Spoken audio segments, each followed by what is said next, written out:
बिस्मिल्लाहिर्रहमानिर्रहीम। अस्सलामुअलैकुम।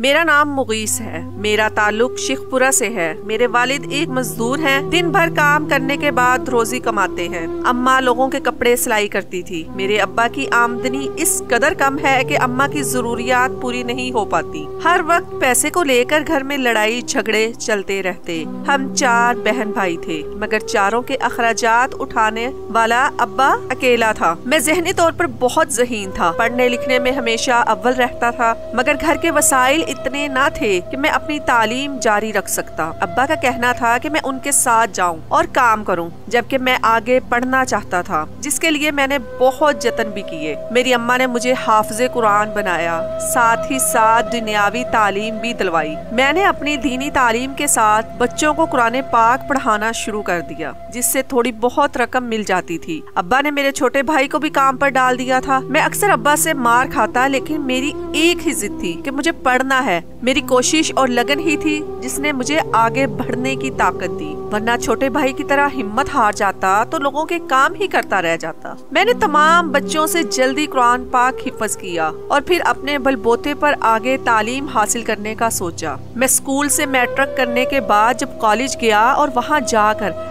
अपनी तालीम हासिल करने लगा, पूरे जिले में टॉप करने के बाद मेरी जिंदगी में रुकावटें खत्म न हुई। मैं अपना एक नाम कमाना चाहता था।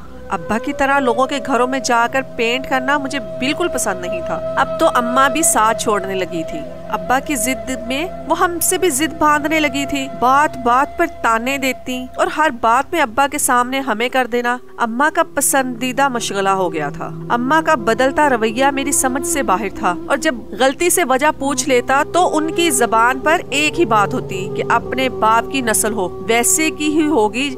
अम्मा का ये जुमला दिल को चीर कर रख देता था। कोई भी औलाद अपनी माँ से भी इतनी मोहब्बत ही करती है जितनी अपने अब्बा से करती है, मगर अम्मा को ये बात कभी भी समझ में ही नहीं आई। एक रोज मैं कॉलेज से घर आया तो घर में मामूल के मुताबिक झगड़ा हो रहा था। मैं थकावट की वजह से अब्बा अम्मा के झगड़े में पड़ने की जगह खामोशी से एक तरफ होकर बैठ गया और बहन को पानी लाने का कहा। मैं खुद से अहद कर चुका था कि कुछ भी हो जाए, मैं कभी भी अम्मा अब्बा की लड़ाई में नहीं आऊंगा। मैं कुछ देर आराम के लिए आंखें मूंद कर लेट गया, लेकिन मेरी रूह कांप गई जब एकदम अम्मा अब्बा की लड़ाई इतनी बढ़ गई कि अब्बा ने अम्मा को मारना शुरू कर दिया। मेरी बहन ऊंचा ऊंचा रोने लगी और मैं अम्मा को अब्बा से बचाने लगा, लेकिन अम्मा अंदर ही हमें बुरा भला कहने लगी। मुझे अम्मा की हमसे नफरत की समझ नहीं आ रही थी।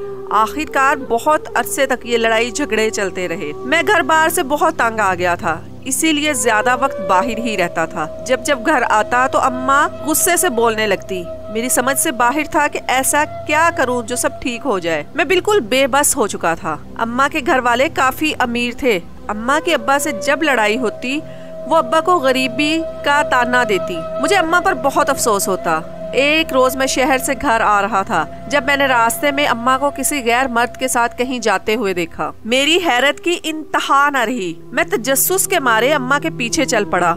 कुछ आगे जाकर मुझे हैरत का शदीद झटका लगा जब अम्मा उस गैर मर्द के साथ एक गंदे से घर में गई। मैं भी उस घर में गया जहाँ सांस लेना भी महाल था। मैंने नाक पर हाथ रखा और अम्मा के पीछे चला गया। मुझ पर क़यामत टूट पड़ी जब अम्मा ने वहाँ बैठे किसी ईसाई मजहब से ताल्लुक रखने वाले आदमी को कहा कि अब्बा के लिए कोई तावीज बना दे जिससे अब्बा मर जाए या पागल हो जाए। मुझे अम्मा की सफाकियत पर बहुत अफसोस हुआ और मैं घर वापस आ गया। अम्मा घर आई तो तावीज बहन को पकड़ाए और उससे कहने लगी कि रात के वक्त जब अब्बा सोने लगेगा तो उसके दूध में मिलाकर पिला देना, इससे वो ठीक हो जाएगा और हमसे नफरत करना छोड़ देगा। मैं चूँकि सब जानता था तभी दुख से घर से बाहर निकल गया, लेकिन मैंने सोच लिया था कि अम्मा को किसी सूरत में ये गलत काम नहीं करने दूंगा। रात के वक्त जब बहन ने दूध में अम्मा का लाया हुआ तावीज मिलाया तो मैंने वो दूध बदल दिया। अम्मा अब्बा के लिए दूध लेने आई तो मैंने अम्मा से पूछा कि इसमें मिला हुआ तावीज किस चीज के लिए है और कहाँ से लाई है। जब अम्मा ने बोला कि ये एक पीर बाबा है और काफी जाने माने हैं, उनके तावीज से घर में लड़ाई खत्म हो जाएगी और घर पैसे भी देने लगेंगे। मुझे अपनी अम्मा की झूठ पर बहुत अफसोस हुआ और मैंने बदला हुआ दूध अम्मा को पकड़ा दिया। हर रोज अब मैं ऐसा ही करता था। अम्मा का बनाया गया दूध मैं बदल देता अम्मा हैरान होती रहती कि अब्बा का रवैया बेहतर होने की जगह बदतर क्यों होता जा रहा है। लेकिन हकीकत बस मैं जानता था कि अब्बा का रवैया क्यों बदतर होता जा रहा है। अम्मा ने कभी भी अब्बा को अहमियत नहीं दी थी, हमेशा बस इनमें कोई ना कोई बुराई निकालती रहती और इनको हमेशा गरीबी के ताने देती रहती। अब कुछ भी ला कर देना, कभी इनको बुलाना कहते, बल्कि इनकी लाई हुई चीजों में भी नुक्स ही निकालती रहती थी। एक रोज सुबह के वक्त अम्मा बैंड डालना शुरू हो गई। हम सब सो रहे थे। अम्मा के बैंड डालने से एकदम हड़बड़ा कर उठ बैठा मैं और कमरे से जल्दी से जाकर देखा तो अम्मा अब्बा का सीना पीट पीट कर रो रही थी। हमें देखते ही कहने लगी, तेरा अब्बा इस दुनिया में नहीं रहा। मैंने बेयकीनी से अम्मा की तरफ देखा जो अभी भी मुसलसल बगैर आंसुओं से चीखें मार रही थी। हमारे घर के नीचे जहाँ चचा रहा करते थे जल्दी से अम्मा की आवाज पर ऊपर आए और अब्बा को डॉक्टर के पास ले गए। मैं तो साकत खामोशी से बैठा हुआ था, दिमाग जैसे जम सा गया था। कुछ समझ नहीं आ रही थी कि मैं क्या करूं। अब्बा को घर ले आया गया था। अम्मा तो कब से कभी किसी के गले लग रही थी और कभी किसी के गले लग रही थी, रो रही थी। मुझे अम्मा पर गुस्सा आने लगा, लेकिन ये वक्त ठीक नहीं था। कुछ तो था जो मैं नहीं देख पाया। आखिर ऐसा क्या हुआ था कि अब्बा मर ही गए। अब्बा को वापस लाया गया और अब्बा की तदफीन की गई। चाचू ने बताया कि अब्बा को बेहोश किया गया था और फिर इसका गला दबाकर इसको मार दिया गया, लेकिन अब्बा के गले पर निशान नहीं थे, जिससे बात ये कंफर्म करना मुश्किल हो रहा था कि आखिर अब्बा को मारा किसने और कैसे। अब्बा की मौत के अगले रोज ही अम्मा सबसे हमदर्दियां बटोरने लगी। मुझे अम्मा से सख्त नफरत महसूस हो रही थी, लेकिन अक्सर हम जिसके लिए गलत फहमी पाल लेते हैं वो अक्सर सही साबित होते हैं। अब्बा के जाने के बाद तो जैसे सब ने हमें अकेला कर दिया था। पहले भी किसी खास बंदे का मिलना मिलाना नहीं था, मगर फिर भी कभी ना कभी कोई पूछ ही लिया करता था। मेरी फुफ्फो जो अब्बा के होते हमारी मदद कर दिया करती थी, अब बस एक ही बात कहती कि मेरे भाई के कातिल के बच्चों को मैं कुछ नहीं दूंगी, और अम्मा रो रो कर बस एक ही बात कहती कि मैंने कुछ नहीं किया। हालात दिन ब दिन बदतर होते गए। कई रातें हम लोग फाके काटे।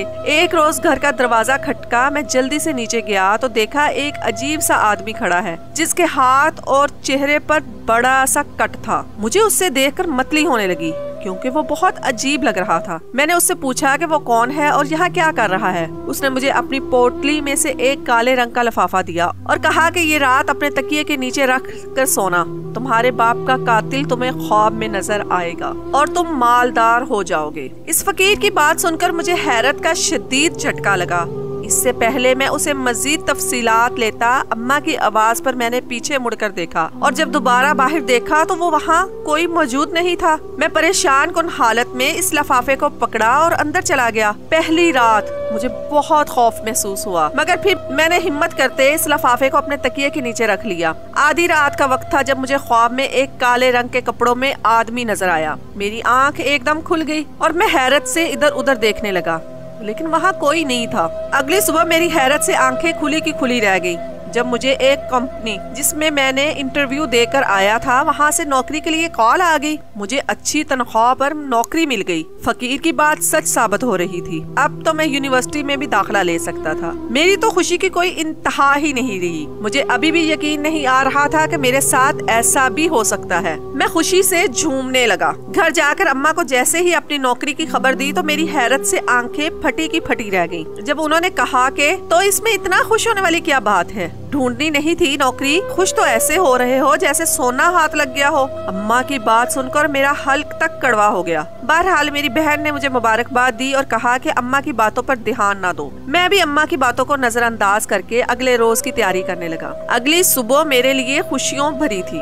एक हैरत की बात यह भी थी कि मेरा बॉस एक औरत थी, लेकिन मुझे उससे क्या लेना देना था। मैंने सेकंड टाइम यूनिवर्सिटी में दाखिला ले लिया और पहले टाइम नौकरी पर जाता था। मेरी बॉस को मेरा काम इतना पसंद आया कि उन्होंने मुझे वहाँ का वाइस चेयरमैन बना दिया। अब तो हर तरफ माल ही माल था मेरे पास। मैंने सबसे पहले अपना अलग से घर लिया जहाँ अम्मा समेत मेरे बाकी बहन भाई भी रहने लगे और साथ एक 0 मीटर छोटी मगर अपनी गाड़ी ले ली। खुशियों ने तो जैसे मेरे कदम चूमने शुरू कर दिए थे। इस सब में मैं फकीर का लिफाफा भूल ही गया था। घर तब्दील करते वक्त न जाने वो लिफाफा कहाँ चला गया था। पुराना घर बंद कर दिया था। मेरी बॉस बहुत अच्छी आदत की थी। उसके घर में उसके अब्बा के अलावा कोई और मौजूद नहीं था। उसने कई बार मुझे अपने घर दावत दी उसके अब्बा काफी ज़ईफ थे और बिस्तर पर ही थे। एक रोज मैं घर पर था, ऑफिस जाने के लिए तैयार ही हो रहा था जब मेरी बॉस की कॉल आने लगी। मुझे हैरत हुई कि सुबह सुबह इनकी कॉल क्यों आ गई है। मैंने जैसे ही कॉल उठाई तो मेरी हैरत की इंतहा न रही जब अपनी बॉस के रोने की आवाज सुनी। मेरे पैरों तले जमीन निकल गई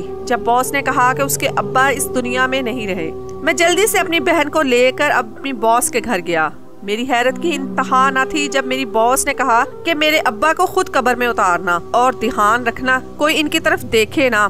मुझे अपनी बॉस की बात बहुत अजीब लगी, लेकिन मैंने बस सर हिलाने पर इत्तेफाक किया और उनके अब्बा का जनाजा उठा लिया। 40वां हुआ तो मेरी बॉस मेरे घर आ गई। मुझे हैरत हुई कि ये क्या लेने आई हैं। मैंने बहुत पुरखलूस तरीके से उनका इस्तकबाल किया। मेरी तो हैरत से आंखें खुल गईं जब बॉस ने मुझसे कहा कि वो मुझसे प्यार करती है और मुझसे शादी की ख्वाहिशमंद है। मुझे भी वो अच्छी लगती थी।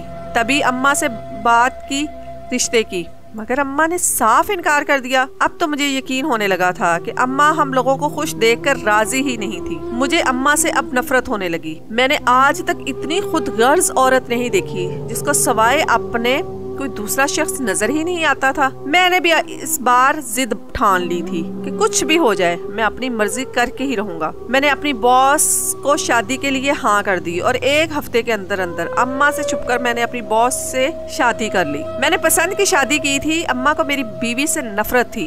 अम्मा हर वक्त मेरी बीवी को ताने देती, उससे पूरे घर का काम करवाती। मैंने जो मुलाजमा रख कर दी थी अम्मा ने उसे हटा दिया कि वो उनके मुताबिक सफाई नहीं करती। अम्मा ने मेरी बीवी पर बेहद जुल्म किए जो मेरी बीवी ने खामोशी से बर्दाश्त किए। मेरी बीवी मेरी अम्मा का हर जुल्म बर्दाश्त करके भी इनकी इज्जत करती थी और मेरी अम्मा हर वक्त मेरी बीवी को कहती रहती मैं तुम्हें तलाक करवा कर ही रहूंगी, तुम मेरी पसंद नहीं हो और इस घर में मेरी पसंद की बहू आएगी। मेरी अम्मा जब रात के वक्त में घर आता तो मुझे मेरी बीवी के खिलाफ बातें सुनाती, लेकिन मैं अम्मा की आदत से वाकिफ था इसलिए इनकी बातों पर ध्यान न देता। मेरी बीवी और मैं अम्मा से काफी तंग आ चुके थे। अभी हमारी शादी को साल ही हुआ था कि शादी के साल बाद ही बीवी एक बच्चे को जन्म देते ही मर गई। मेरी तो दुनिया उजड़ गई। इतनी मोहब्बत करने वाली बीवी मेरी जिंदगी से चली गई थी। मेरा बच्चा भी माँ की मोहब्बत से महरूम हो गया था। जनाजे का वक्त हुआ तो अम्मा मैयत उठाते ही बोली तेरी बीवी की कब्र में सांप बिच्छू आएंगे। मुझे अम्मा जी बहुत अजीब लगी कि अम्मा ऐसा क्यों कह रही हैं। मुझे लगा अम्मा बद्दुआएं दे रही हैं, लेकिन मैं बहुत डर गया था। मैंने सोचा बीवी की लाश को रात को कब्र से निकाल कर घर में छुपा लूंगा तो उसे तकलीफ नहीं होगी। मैंने जाने अनजाने में अल्लाह के हुक्म के खिलाफ हरकत करने का सोचा था। रात कब्र कुशाई करने का इरादा करते हुए मैं शाम के वक्त सो गया। मैंने ख्वाब में देखा कि मेरी बीवी बहुत खुश है और हर जगह हरियाली ही हरियाली है। सफेद रंग का लिबास पहने मेरी बीवी इधर उधर घूम रही थी। मेरी घबराहट से आंख खुल गई तो देखा रात का वक्त हो रहा था। सब अपने अपने कमरों में थे। मेरा बच्चा भी मेरी बहन के पास था। मैं छुपके से कब्रिस्तान गया रात के पहर। कब्रिस्तान में बहुत ही खौफनाक मंजर था। जो ही मैंने कब्र खोली तो मेरी हैरत की इंतहा न रही जब कब्र के चारों तरफ नन्हे नन्हे इंतहाई खूबसूरत फूल खिले हुए थे और मेरी बीवी का कफन भी बिल्कुल साफ था, हल्का सा भी मैला नहीं हुआ था। मैंने रब का शुक्र अदा किया और कब्र को फिर से बंद कर दिया और जल्दी से घर आ गया। अगले रोज सुबह उठा तो मुझे लगा मैं दूसरा सांस भी नहीं ले पाऊंगा जब मैंने अम्मा को 1 दिन के बच्चे को चेहरे पर थप्पड़ मारते हुए देखा। बच्चा तकलीफ की शिद्दत से ऊंची ऊंची रो रहा था। बाकी सब न जाने कहाँ थे। अम्मा मेरे बच्चे को मार रही थी और साथ ही साथ कहती जा रही थी तू भी उसी मनहूस की औलाद है जिससे मुझे हमेशा से नफरत रही। मेरा शौहर उसकी माँ से ज्यादा प्यार करता था। अगर मैं उसे भी ना मारती तो वो भी सांप की तरह मेरे सर पर सवार रहती। और इसके बाद उसका बेटा जिसने मेरा जीना हराम कर रखा था, उसके बाप को तो बस तेरा बाप ही नजर आता था। हर वक्त मुगीस मुगीस कहता रहता था। फिर मजबूरन मुझे उसे भी जहर देना पड़ा। वो तो खुदा का शुक्र है कि किसी ने ज्यादा ध्यान नहीं दिया, वरना मैं तो पकड़ी जाती। अम्मा ये क्या बोल रही थी? मुझे एक लफ्ज भी समझ नहीं आया था। मेरी तो हैरत ही खत्म नहीं हो रही थी। मेरी आंखों से आंसू बहने लगे। अभी अम्मा फिर से उस मासूम बच्चे पर हाथ उठाती, मैंने जल्दी से अपना बच्चा झपट लिया। अम्मा ने मुझे अपने पीछे पाकर थर थर कांपने लगी थी। मुझे अपनी अम्मा पर बहुत अफसोस हुआ। मैंने अम्मा से कुछ ना कहा और सीधा अपने चाचू के पास चला गया। उनके पास गया और उनसे पूछा कि मैं किसकी औलाद हूँ। पहले तो चाचू बहुत हैरान हुए, लेकिन मैंने भी ठान ली थी कि इस हकीकत को जानकर ही रहूंगा। आखिर ऐसा भी क्या हुआ था कि अम्मा को मुझसे इस कदर नफरत थी। मैंने चाचू से जिद की तो उनको न चाहते हुए भी बताना पड़ा। मेरा अब्बा जब मैट्रिक में थे तो मेरे दादा ने अब्बा की शादी उनकी मर्जी के खिलाफ अपने ताया की बेटी से करवा दी थी, जो अब्बा से 2 साल बड़ी थी। दोनों में हर वक्त लड़ाई झगड़े रहते थे। शादी के 3 साल बाद भी अब्बा के यहाँ कोई बच्चा ना हुआ तो अब्बा ने दूसरी शादी सबको बताए बगैर अपनी मर्जी से कर ली। अब्बा जहाँ काम करते थे वहाँ मालिक की बेटी, जो अब्बा को बहुत पसंद करती थी और बहुत खूबसूरत भी थी, अब्बा को भी वो बहुत पसंद थी। अब्बा उस लड़की से शादी करके उसे घर ले आए। अब्बा की पहली बीवी जो सारा दिन कुटती रहती थी, अब तो अब्बा की दूसरी बीवी पर जुल्म करने लगी थी। साल बाद अब्बा के यहाँ दूसरी बीवी से मैं पैदा हो गया तो अब्बा की पहली बीवी भी मजीद एहसासे कमतरी का शिकार हो गई। उन्हें हर वक्त यही लगता था कि अब्बा बस मेरी अम्मा से ही प्यार करते हैं, अपनी पहली बीवी से नहीं। अभी मैं 3 साल का हुआ था कि मेरी अम्मा छत से गिर के मर गई, लेकिन अब अंदाजा हुआ कि वो मरी नहीं थी, उन्हें मारा गया था। मैं पहली औलाद थी और मनपसंद बीवी से थी, तभी अब्बा का मुझसे ज्यादा प्यार था। अम्मा को मुझसे शुरू से ही नफरत थी। फिर सौतेली माँ न जाने किस पीर बाबा का दम किया हुआ नमक खाने लगी थी और माँ के घर एक बेटी को जन्म हुआ। सौतेली माँ को लगा कि इनकी औलाद इस पीर बाबा के नमक से हुई है। अब वो हर दूसरे हफ्ते इस पीर बाबा की जेब भरती रहती और जब अब्बा के पास देने को पैसे ना होते तो वो घर में लड़ाई डाल देती। इसके बावजूद जब अब्बा की मोहब्बत मुझसे कम ना हुई तो अम्मा ने इन्हें भी जहर दे दिया और इन्हें भी लंबी नींद सुला दिया। और मेरी तरक्की पर, मेरी खुशी पर अम्मा मेरी सगी माँ की वजह से चलती आई थी। मुझे अपने चाचू से अपनी माँ की हकीकत सुनकर बेहद दुख हुआ। मेरी सौतेली माँ ने 2 कत्ल किए थे जो बेकसूर थे। मैंने पुलिस को सारा बयान लिखवाया और अम्मा को जेल करवा दी। अम्मा मुझे बद्दुआएं देने लगी और गुस्से में आकर पुलिस के सामने अपने जुर्म का न सिर्फ इकरार किया बल्कि मुझे भी धमकी देने लगी कि मुझे मार देंगी, वो किसी को भी नहीं छोड़ेंगी। मेरी सौतेली माँ ने जो मुझे जख्म दिया था वो बहुत गहरा था, जिसकी भरपाई बहुत मुश्किल थी, लेकिन मैंने हिम्मत से काम लिया। अपनी औलाद के साथ साथ अपने बहन भाइयों को भी पाला, उनकी शादियां की और खुद अपने बेटे के साथ पुरसुकून जिंदगी गुजारने लगा। जिंदगी बहुत सुकून से गुजर रही थी जब पुलिस की बात सुनकर मेरे सर पर आसमान टूट पड़ा। मुझे इतला मिली कि अम्मा को उनकी रवैये और तबीयत के मद्देनजर उनको पागल खाने भेज दिया गया है। दिल के हाथों मजबूर होकर मैं अम्मा को देखने पागल खाने गया। मुझे अम्मा के कमरे के बाहर ही ले जाया गया। अंदर अम्मा अपने बालों को तोड़ रही थी और बार बार यही कह रही थी, मैं सबको मार दूंगी, मैंने सबको मार दिया है, मैं इसके बेटे को भी नहीं छोड़ूंगी। उस वक्त एहसास हुआ कि जो सौतेली अम्मा के साथ हुआ बिल्कुल दुरुस्त हुआ और खुद पसंदी में इतनी गुम थी कि उनको अपनी इबरतनाक अंजाम का अंदाजा ही नहीं हो सका। वो इस स्टेज पर पहुंच गई थी। अम्मा की आखिरत तो काफी इबरतनाक थी, लेकिन उनकी बाकी जिंदगी भी काफी तकलीफ दे साबित होने वाली थी, क्योंकि जब जब अम्मा को दौरा पड़ता डॉक्टर इनको बिजली के झटके देते थे जो इनके दिमाग को कुछ वक्त के लिए सुला देते थे। वक्त गुजरता गया और मेरा बेटा 5 साल का हो गया। 2 साल से मैंने अपनी सौतेली माँ से मिलने नहीं गया था, लेकिन डॉक्टर से हफ्ते 2 हफ्ते बाद उनका हाल अहवाल पूछ लिया करता। एक रोज मेरे गमों का इंतकाल हो गया। जब डॉक्टरों का फोन आया मुझे अब की बार कोई हैरत ना हुई जब डॉक्टर ने बताया कि अम्मा अब इस दुनिया में नहीं रही। वो दिन मेरी जिंदगी की तकलीफों का आखिरी दिन था। उस दिन के बाद मैं अपनी जिंदगी पुरसुकून और खुशी से गुजारने लगा था। मैंने अपने बेटे से अपने बाप की मोहब्बत से भी ज्यादा मोहब्बत की थी ना। अपनी मोहब्बत से अपने बेटे को रोशनास करवाया, बल्कि उसकी माँ की मोहब्बत से भी मैंने ही उसे रोशनास करवाया। इंसान की नफरत इस कदर बड़ी होती है, इंसान अगर नफरत की जगह मोहब्बत बांटने लगे तो कभी भी उसका मुकद्दर अस्पताल या पागल खाना ना बने। इंसान नफरत तो करता है और इस नफरत में ना सिर्फ वो दूसरों को बल्कि खुद को भी इस नफरत में झुलसा कर राख कर लेता है। मैंने सोच लिया था कि अपनी औलाद को हमेशा मोहब्बत का दर्स देना है ताकि कल वो किसी की जिंदगी खराब ना कर सकें। जो हुआ उसे बदल तो नहीं सकता था, लेकिन अपने आने वाले कल को जरूर ठीक कर सकता था, जिसकी कोशिश में मैंने अपनी बाकी की जिंदगी गुजारने का फैसला कर लिया था।